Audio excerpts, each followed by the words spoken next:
ஜெயலலிதா அவர்களுடைய 77வது பிறந்த நாள் கொண்டாட்டங்கள் நடைபெற்று கொண்டிருக்கிறது. இதில் தொண்டர்களுக்கு அதிமுகவுடைய பொதுச் செயலாளர் எடப்பாடி பழனிசாமி அவர்கள் ஒரு கடிதம் எழுதியிருக்கிறார். அதில் முக்கியமாக குறிப்பிட்டு ஒரு பேசு பொருளாக மாறி இருப்பது, ஓநாயும் வெள்ளாடும் ஒன்றுபட்டு இருக்க முடியுமா? களைகளும் பயிர்களும் ஒன்றாக வளர்ந்து வெள்ளாமை ஆகுமா? விசுவாசியும் துரோகியும் தோளோடு தோள் நிற்க முடியுமா? முடியாது அப்படிங்கிற ஒரு காட்டமாக தான் இருக்கு இதனுடைய வார்த்தைகள். இது யாருக்கான பதிலாக பார்ப்பது? ஓநாயும் களையும் யார், துரோகியும் யார் அப்படிங்கிற ஒரு கேள்வி இதில் எழுப்பப்படுகிறது. என்னுடைய புரட்சி தலைவி அம்மாவனுடைய பிறந்த நாள் பிப்ரவரி 24. அந்த இப்பொழுது 77வது பிறந்த நாள். அந்த பிறந்த நாளை ஒட்டி தொண்டர்களுக்கு என்னுடைய கழகத்துடைய பொதுச் செயலாளர் மாண்பு எடப்பாடியார் அவர்கள் கடிதம் எழுதியிருக்கிறார்.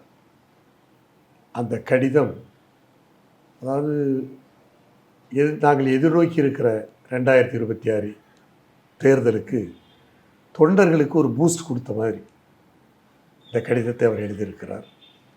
உள்ளபடியே நீங்கள் எடுத்து காட்டியதைப் போல அந்த முழு கடிதத்தையும் நான் வார்த்தைக்கு வார்த்தை படித்து உள்ளபடியே மகிழ்ந்தேன். காரணம், அற்புதமான அறிக்கை அவருடையது. நீங்கள் கூட சொன்னீர்கள் அந்த 3 உதாரணங்களை சொல்லி இதற்கு ஏதாவது குறியீடா அதெல்லாம் உள்ளர்த்தம் இருக்குதா? குறியீடா இது எதுக்காவது குறியீடான்னு கேக்குறேன். இந்த 3 சொன்னது சொல்லியிருக்கிறார் அல்லவா?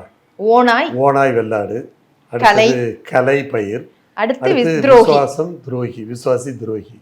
இந்த 3ம் அதாவது அவர் சொல்லியிருப்பது ஒரு கட்சி தொண்டர்களுக்காக அவர் சொன்ன வார்த்தைகளாக இருந்தாலும் இதுதான் உலக நியதி. உலக நியதி இதுதான். இது அனைவருக்கும் பொருந்தும். அரசியல் கட்சிகளுக்கு மட்டுமல்ல, அனைவருக்கும் பொருந்தும். நட்புக்கு கூட இது பொருந்தும் இந்த உதாரணம். அடுத்து மனித வாழ்க்கைக்கு பொருந்தும், சமூகத்திற்கு பொருந்தும்.